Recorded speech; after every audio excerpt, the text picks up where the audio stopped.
Welcome to the Royal Caribbean Blog Podcast, your weekly look into the world of Royal Caribbean cruising. I'm your host, Matt Hochberg, and this is episode number 561. There's a new player in the big ship, can't believe it's that big game, and that is MSC World America. And as Royal Caribbean fans, it's hard not to look over the fence and see, what is that really all about? And is MSC good, or is it bad, or is it you get what you pay for? Today, we're going to be talking about that ship and really what it's like to go from Royal to MSC. Here we go.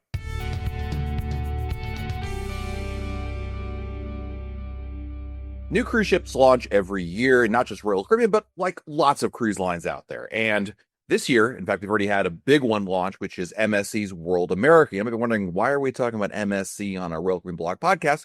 Well, I think it's appropriate because a lot of people are taking note of it. And when you talk about a big ship that, quite frankly, I think we'll talk more about this, not only copies Royal Caribbean, but it's clearly going after Royal Caribbean's market, I think it's kind of interesting to talk about. And since I did not sail on MSC World America, fear not, friends, I wanted to bring on a friend who recently went on MSC World America, and someone who I really respect a lot because he cruises a lot on a lot of different lines.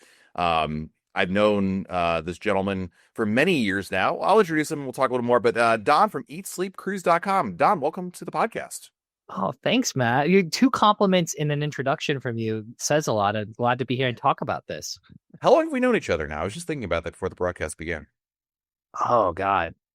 That's a great question. I mean, probably Heidi and I have had our blog about 10 years, and I think you were one of the first people to reach out to because we respect you so much in the content. So it's got to be close to 10 years now. Yeah, Don and I were like, if blogging were two blind men trying to walk down a hallway with their hands out in the air, trying to feel their way for where the brick wall is, that was us. We were just like trying our best to navigate it. But I've known Don for a long time. His lovely wife Heidi. We've cruised together.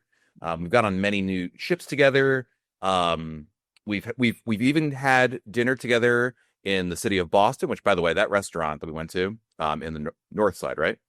North End, yes. North End, yeah. Fantastic. Like, that is still like probably, it's got to be like my top like 5 Italian restaurants of all time. Just like, solid stuff all around. Well, that's great. Well, we have to give my brother Rich the recommendation there in that restaurant. So no, it's great. And it's very kind of you say, but I think I'm the blind man and you're the one with all the wisdom leading me around when it comes to blogging, all things social and podcasts and all that. I'm just, we're both blind. I'm just one step ahead. And I keep telling you, watch out for that first step over there.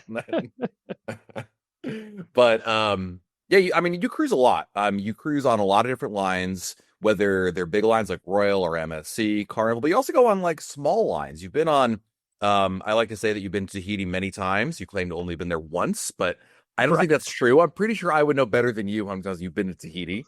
You did Antarctica recently as well. What kind of, I know where you came from, like your background, like coming into this, you were like me, where you kind of were the big, you took the family cruise kind of situation.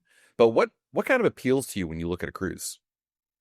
Yeah, that's a great question. A lot of different things, right? As you mentioned, we first started with the mega ships, and of course, Royal Caribbean has and still does have the largest cruise ships in the world. But you mentioned how long we've known each other just means I'm getting old. So as we get older, we're looking for kind of different experiences, and we still do like the mega ships, but those mega ships can't go everywhere. And we really think cruising is the best way to see multiple destinations. So as you mentioned, we've gone on some smaller ships to try unique itineraries like Antarctica, or we've done some med cruises on ships that only hold a couple hundred people because they can go to different ports and see different destinations. So it really is, what are we looking to do? Are we looking to explore and see new places?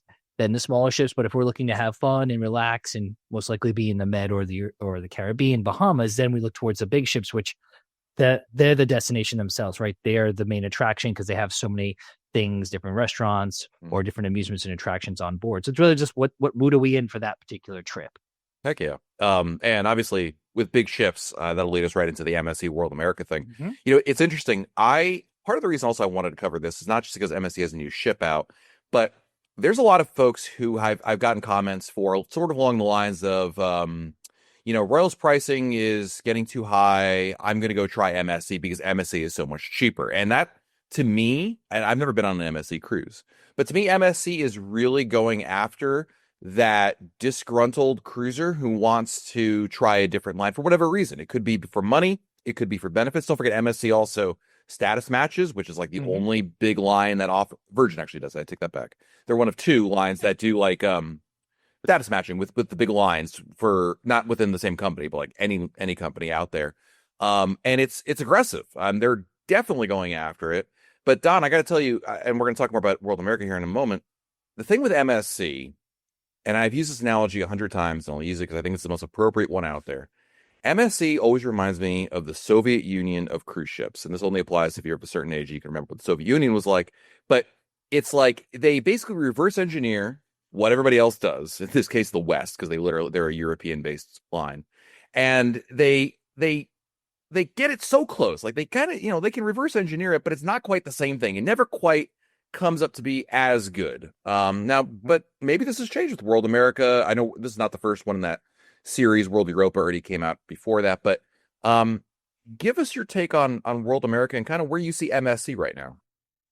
Well, that's an interesting analogy. I don't think it's 100% inaccurate. I think, especially, so we actually did sail on World Europa last year to kind of get our sense of what is this class of ship like, and then to be able to compare, because it's the same class of ship, but they obviously Americanized it and changed out and swapped out a bunch of venues on World America to appeal more to the North American and American market. And I think for the most part, they were pretty successful. There are still a couple things, more translation things that are just like, you just missed the mark with some of these sayings, or you have a sports bar where you have a wall of all hockey gear and then they have a football pennant in the middle of it. It's like, well, that what does not belong here. But at the end of the day, it's still, I mean, agree on a couple of points, right? The pricing is really the most attractive thing about MSC to get people on board, and their hardware is on this ship by far is the best MSC ship we've been on.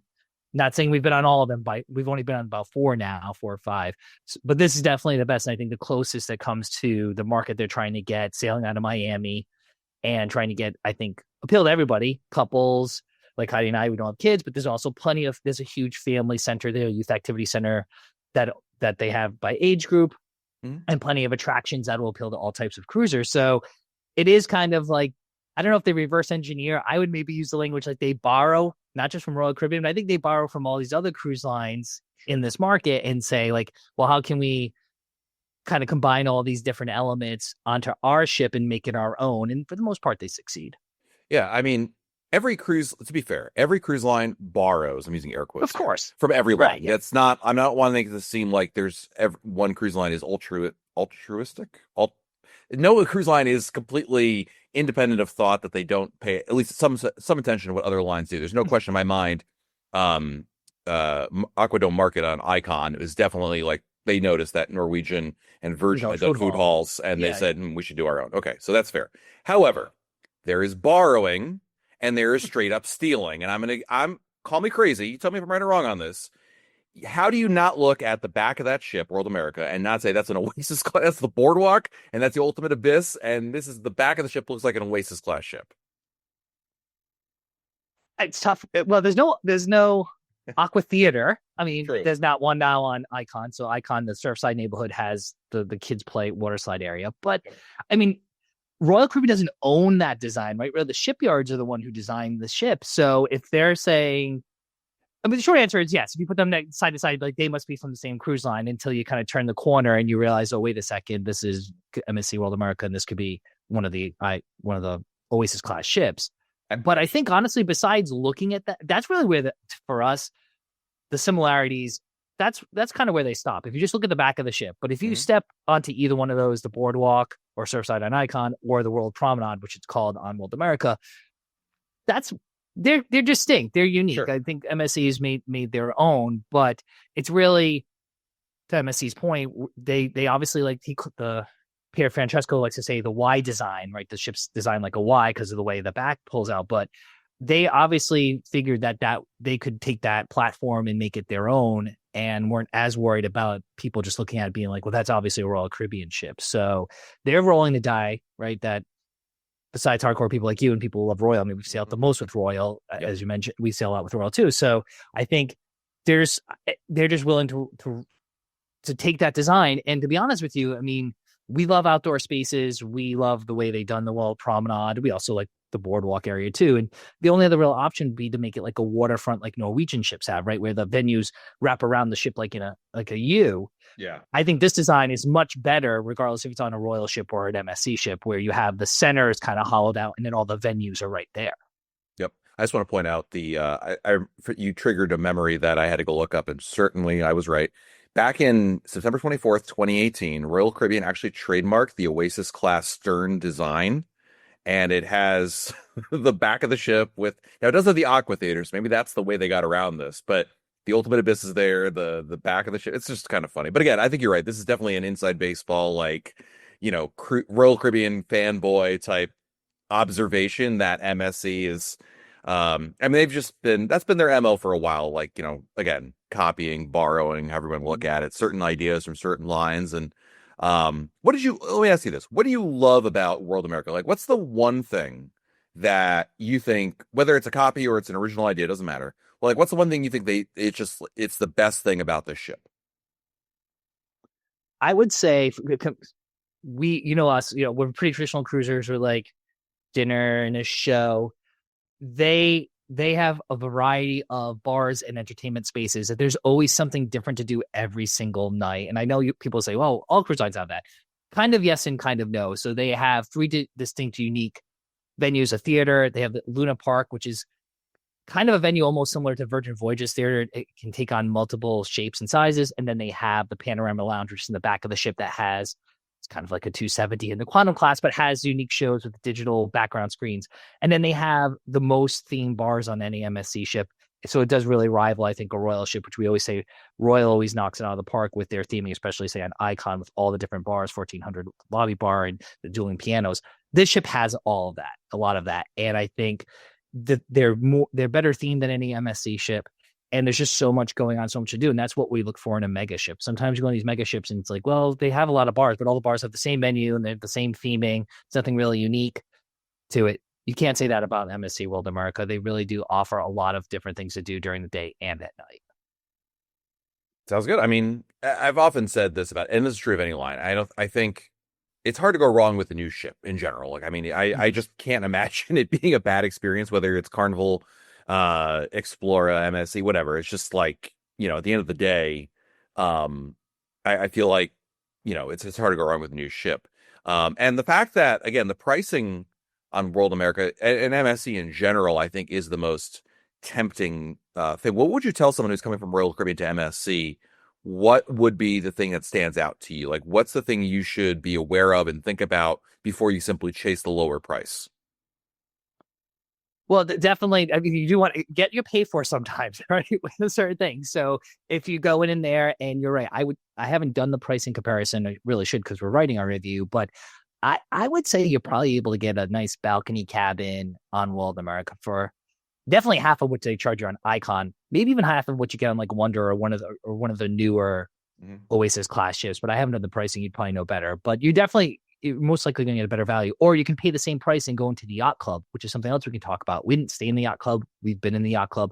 That's a whole different ship within a ship experience that gives you a lot of even more options. But I think if you're used to an Oasis class ship, or even you've been on like the Freedom class or the larger Royal Caribbean ships, and you see a great deal on with your travel advisor on your own MSC Cruises website, I think the first thing you should think about is that there's going to be per capita more people most likely on the ship. So there's going to be some more lines and queues than you're expected. There's a lot of included stuff. A couple things are an upcharge. So the bumper cars, they do have bumper cars like Quantum in their Sportsplex. That's an upcharge. They have VR stuff. That's an upcharge, the rally cards. But what I would say is just make sure to budget appropriately. Their main dining room's okay. I don't know if it really measures up to Royals, but their specialty restaurants are phenomenal. They have a dining package. So if you start budgeting, I would budget a little bit more, and you'll still have a great time, and you'll probably have a more all-inclusive experience, because you can get the drink package at a decent rate, and you get some of the specialty dining and do some of the things the kids are going to want to do, like the cliffhanger or the Formula One racing. And you just spend a little bit more money. You still have a great time. Just know that going on, if you just go for the bottom of the barrel entry-level price, you might not have as great of experiences. But if you budget a little bit more, it'll still probably be cheaper than Royal, and you're getting all that additional stuff versus just walking on an Oasis or Icon and then still having to buy the drink package and buy the specialty dining. Absolutely. I mean, it makes those. I've heard from people like Matt, if you ever do MSC, the only way to do it is to do the yacht club, and I can Hmm. see why. I mean, that's probably the true of NCL and the Haven and other lines that have that similar experience, where just because again, it's like almost like a new ship. It's hard to go wrong with an elevated experience, because of the personalization factor. Um, okay, you haven't sold me on MSC, but at least I can. At least we can see that. I mean, You know. I could try to sell you a bit more. Honestly, I mean, you talked about how we've cruised together. We've Yep. eaten at Chops. Butcher's Cot, I think, is a great steakhouse. Uh, Sure. the Teppanyaki great. Teppanyaki, great experience on Royal or on NCL. It's also great on World America. They have some really great theme bars. So Master of the Sea is their pub. I like the pub experience a little more. They brew 3 beers right on board. They have a guitarist just like they do on Royal Caribbean. I think the ship's a little bit. The Galleria is one of Heidi and I's favorite spots. The Royal Promenade, the outdoor deck, or the Galleria, 3-story. Essentially, it's like a Royal Promenade, but it's really more like the Galleria on Mervillia. So if anyone's been to Mervillia ships, there's one on New York that sails, I think, like Bahamas or Bermuda. It's this indoor 3-story promenade with a lot of restaurants are and the bars and lounges. So I think the hardware is beautiful, and they have a lot of these great venues that you can go to and really bar hop or do things. So again, I think that's where the pricing gets you in. And then some people are converted and like, I'm going to do this. They do the, as you mentioned, the loyalty match. I don't really know. You get up basically if you're Diamond or Diamond Plus, you get one of the highest levels. I don't really know what the benefits are. We haven't done the loyalty match, but they must give you something. So it's definitely worth it for folks in the audience. I think take a look at it. If you like big ships, they do a really great job. So I think other larger ships like maybe Carnival or Sun Princess, the Excel class really falls down, at least for us, doesn't really execute as well. They definitely execute well in World America. Okay. Let me switch gears on you. This is not what we talked about talking about, but I'm going to ask you anyway. So this It's is your show. Do whatever you want. well, thank you. It's so we got World America on the one side of the spectrum. Something else that you've done though, a little bit of, and this is kind of appropriate because we're going to be looking. Celebrities going to be entering the river cruise market soon. Mhm. And because I once again respect your opinions, because you and I kind of see eye to eye on a lot of things. Or at least our cruising style is similar, I should say. What you've been on Viking and you did your first Yes. Viking river cruise. You are the face of YouTube Viking river cruises videos right now because you have I like to give Don a lot of crap because he got like he has like I checked it 5.1 million views on his Viking river cruise and 1 million views on another Viking river cruise, which by the way, for those who don't know, that's really difficult to do. If you're not it's one thing if you're Mr. Beast and you average like 1 million views every month, but like for people like us, for the little people, this is quite an accomplishment. So obviously, I'm talking to a river cruise expert, celebrity, and influencer here. So I wanted to ask you, what? I mean, I have a kind of a preconceived notion. I've seen your videos. I'm one of those 5.1 million views. Well, thank Um, you. I appreciate it. yeah, like with celebrity coming online, I think like for a lot of people like myself, I'm now thinking, okay, now I actually want to try a river cruise. I didn't want it before, or I was like, I'll try it in like 20 years when I'm, the average age of a river cruiser. What should I expect? Like, I mean, obviously it's different, and I have some preconceived notions, but like, what's the biggest thing really that stands out to you in a river cruise? As someone who again cut your teeth on ocean going cruises. So I think the biggest, well, first of all, I appreciate that. It's dumb luck. I don't think I'm the face of river cruising. I just, everything in life is, I think, timing. And I think the video is pretty well, but I didn't think it would do that well. And there's plenty of great content out there. But if people are interesting, I think the river cruise video we made applies not only to Viking, but to other river cruises. I think the weird thing for us is, especially coming from mega ships, is that what we like about mega ships is that you have that flexibility and there's a lot of options.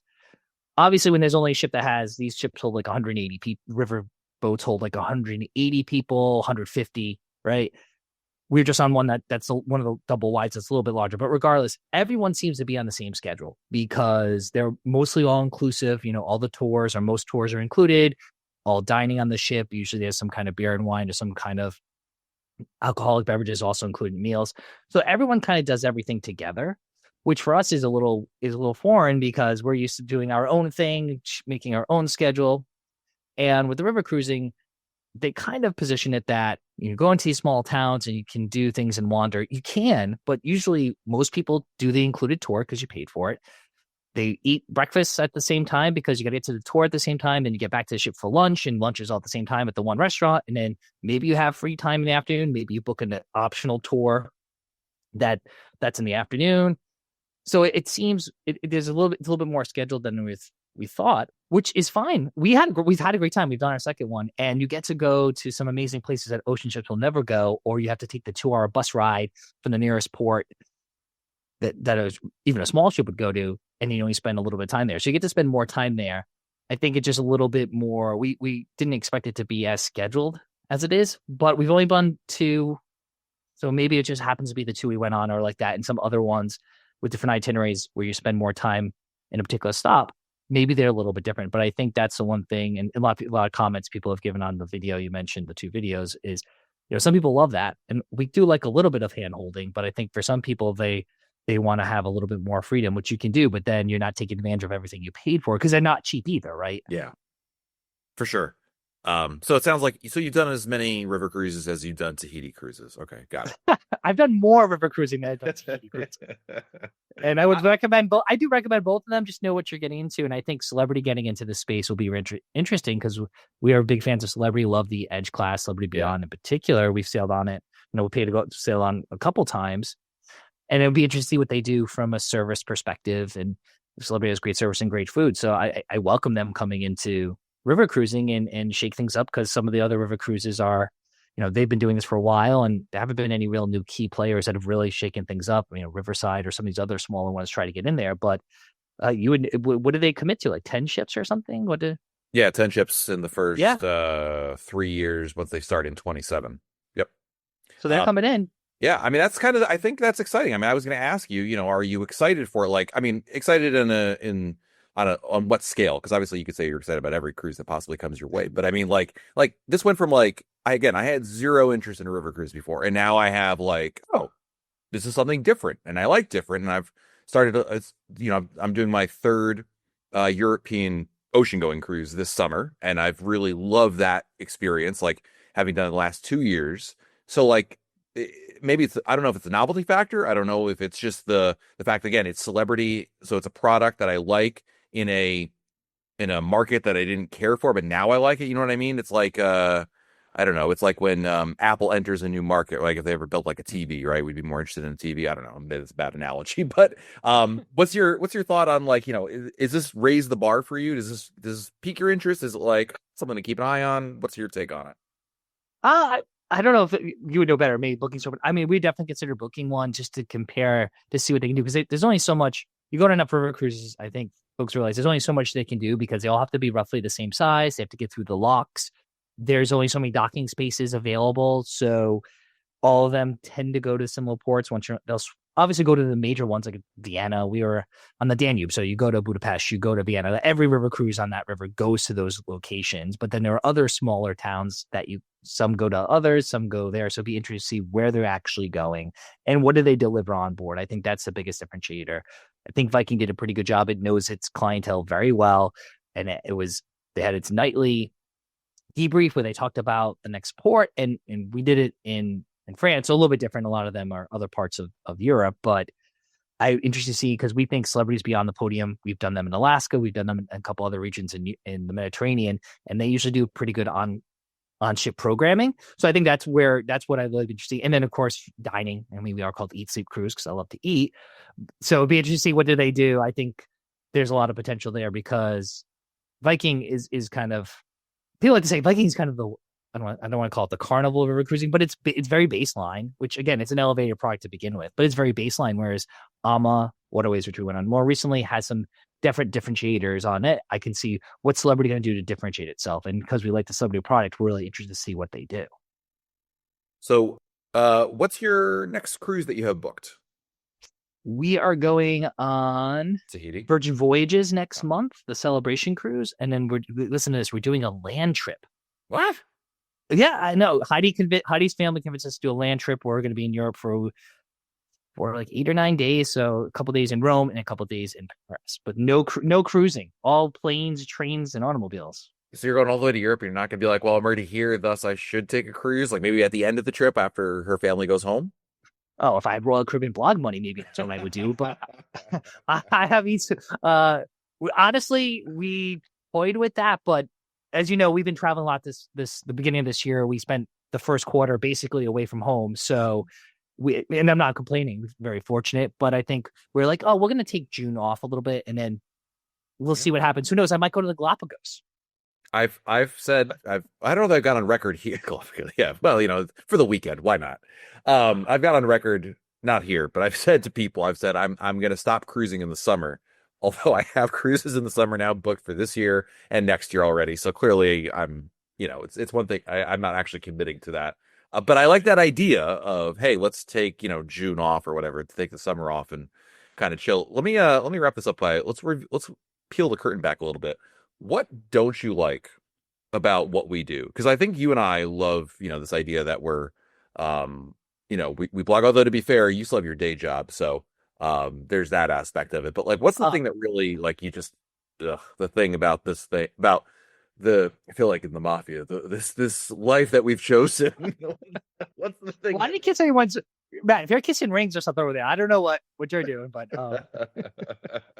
I did take you to Italian restaurant. Doesn't mean I'm in the mafia or the mob in Boston. I just know a couple people who know a couple people. Right, right. What's the thing that you really, what's the worst thing about being a blogger, I guess is the best way to put that question. Besides Google, besides Google, Yeah, I mean, uh, whatever's on your mind. I mean, yeah, that's tough. I think. Well, first of all, I'm very fortunate. I said earlier, I think Heidi and I are very fortunate to do this, meet great people like you, and be able to travel the world and share our experiences, and ultimately help other individuals do the same thing. I mean, the reason we got into this is we started writing because we were on message boards and different forums and sharing information, and we want people to get the most accurate information, update information from firsthand experiences. Do that. I think like anything, I mean, when you say, "Oh, I went on 10 cruises last year," and people are like, "Well, lucky," like, "Yeah, I'm very lucky," but it's a lot of work to travel and still run your business, run your blog, run your YouTube channel, and do it at the level and quality you want to do. And one reason we're taking June off is like we got to peel back and like slow down and look at what we're doing because we want to be timely and we want to be helpful, and you can't really do that if you're always on the road and you're always traveling. So I think finding the perfect cadence, I would say if we could travel once a month, that'd be ideal. But it yeah, doesn't work out to that. It's like you have 3 trips in a row and then maybe 2 months off or however it works out. So I think it's just really trying to find that right blend of travel. So you're out there and you're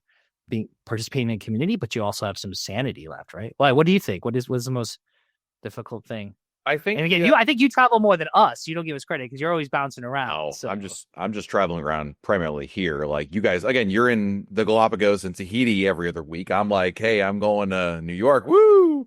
Um, but I think part of it is there's how do I put this? Like, obviously it's still work. That's at the end of the day, it's still work. And one of the hard things is, especially when you do this full time and you're doing it effectively full time, whether or not your W-2s show that or not is a different story. But I feel like when you do it full time, there is the novelty wears off quickly. It's still enjoyable. I don't want anyone to think I'm not having a good time with it. But like when like Icon came out, man, the amount of work that we put into crank things out, to get things right, to cover mhm. as much as possible. It's not easy. And that's the hard thing to just, you can't really put it back into like second or third gear after that.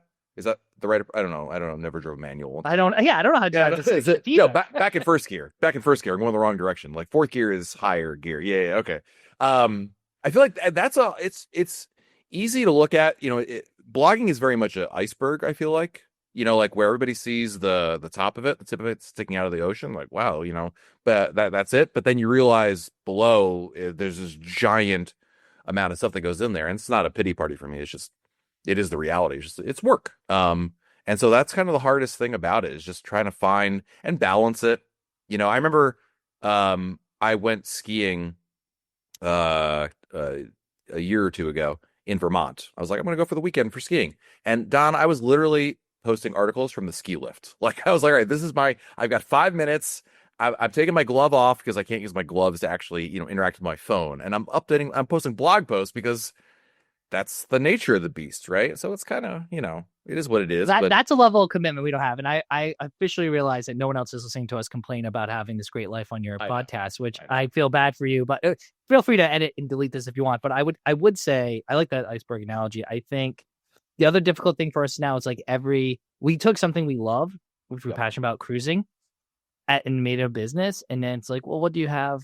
Where is your escape? Like you said, your escape was trying to be skiing because that you're not going to really talk about that on World Cruise blog or somewhere else, and you're still working while you're doing it. But there's a lot worse jobs folks can have. I get it. I'm not working in a coal mine, and it's fun to get to meet great people like you and some other our other friends that we've met. I think the cruise community is a really close community. It is small when you think of all travel.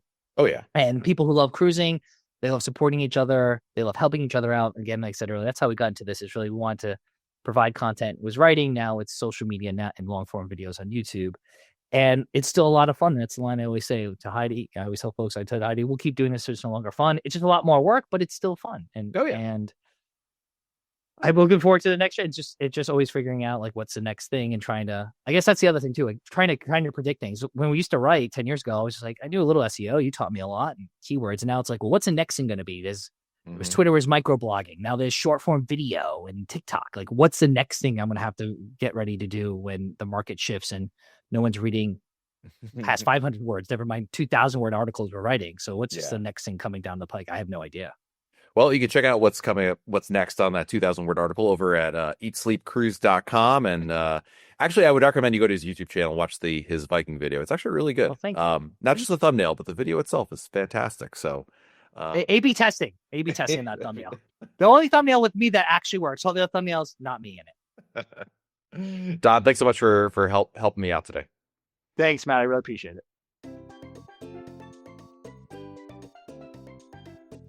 All right, friends, time to answer your listener emails. And this week we've got a couple different emails to read, starting with an email from Dan. Hey, Matt, we just did a European cruise. Our go-to for cruise excursions in Europe has been free walking tours. We've used freetours.com. You sign up in advance, no cost. The expectation is you give a tip at the end, usually like 20 euros. Most have been great, usually about 2 to 3 hours, groups of about 10 to 15. We did have one in Genoa where it was just my wife and me. Some of the cities we've done free tours include Palermo, Marseille, Split, Venice, Amsterdam, and Paris. One thing I like is that they're short enough that we still have time to explore the cities. Have fun on your upcoming European cruise. Look forward to hearing all about it. Dan, thanks for the email. Thanks for the recommendation, actually. I did a similar service. I don't think it was free walking tours or freetours.com.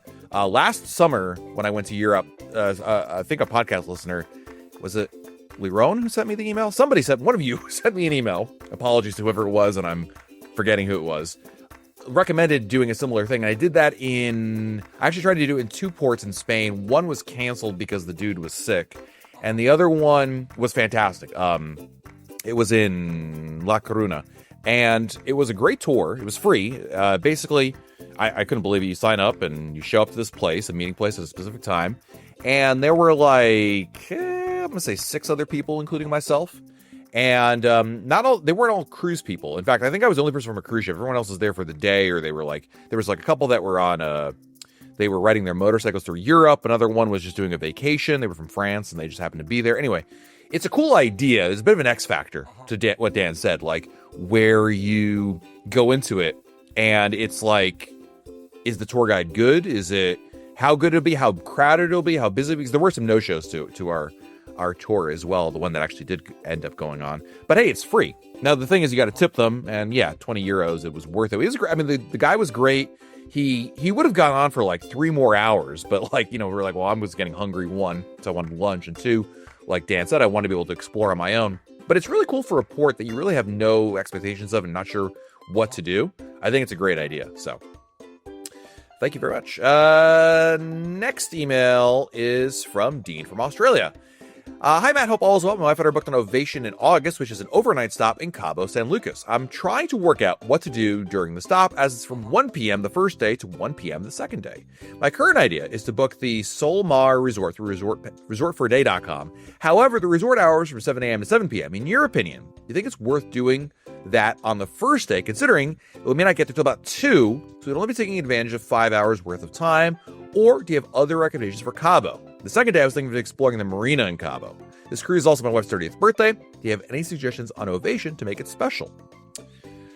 Dean, great question. So how would this is interesting. The times are weird there in Cabo.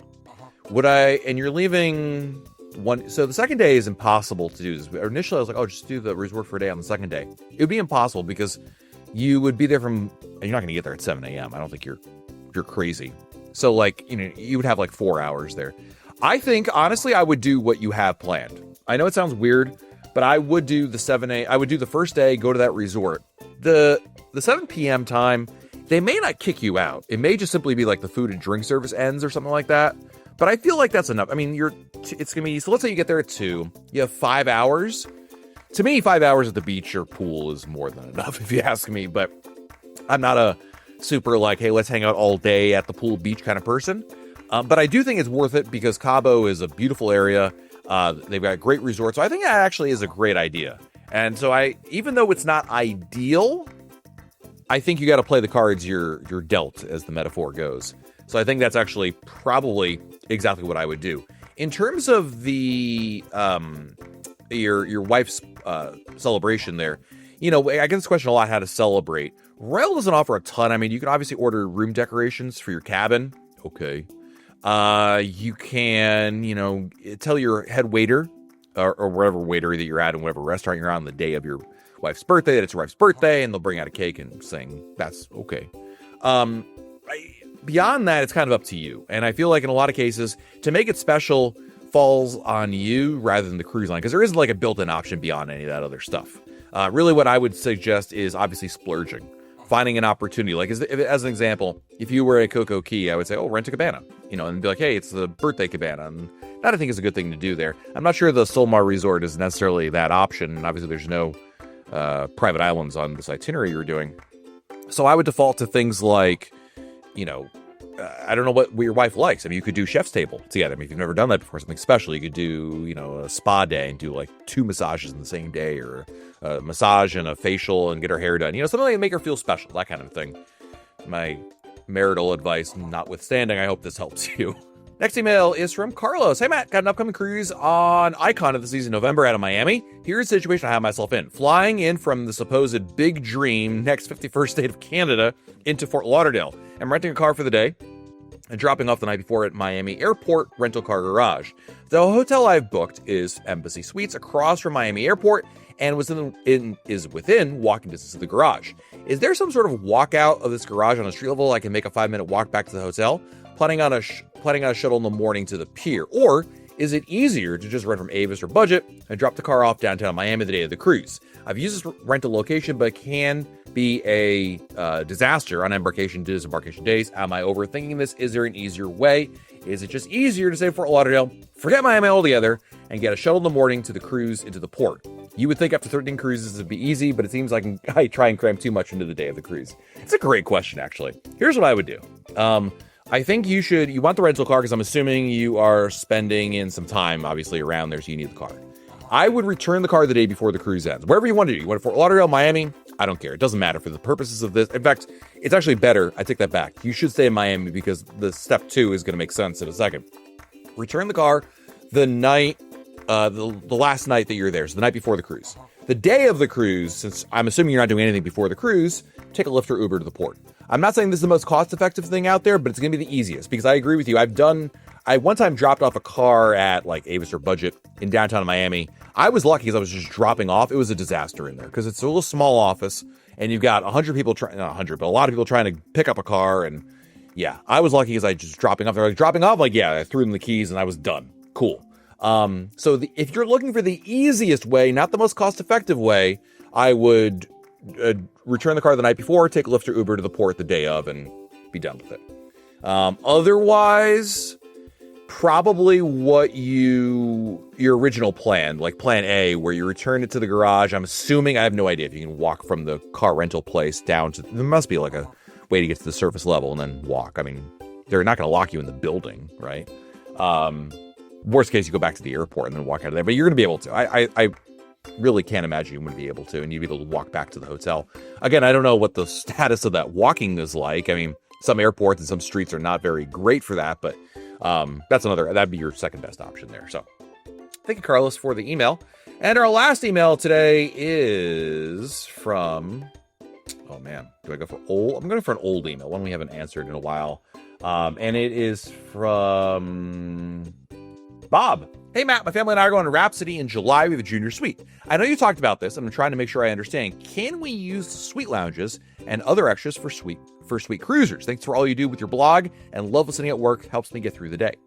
So if you're staying in a junior suite, you get some benefits. Like as an example, when you get to the cruise terminal, you can go in the suite line. However, you may not go in the suite lounge. On Rhapsody, there'll be a suite lounge. I believe it's up in the Viking Crown. That's not for you.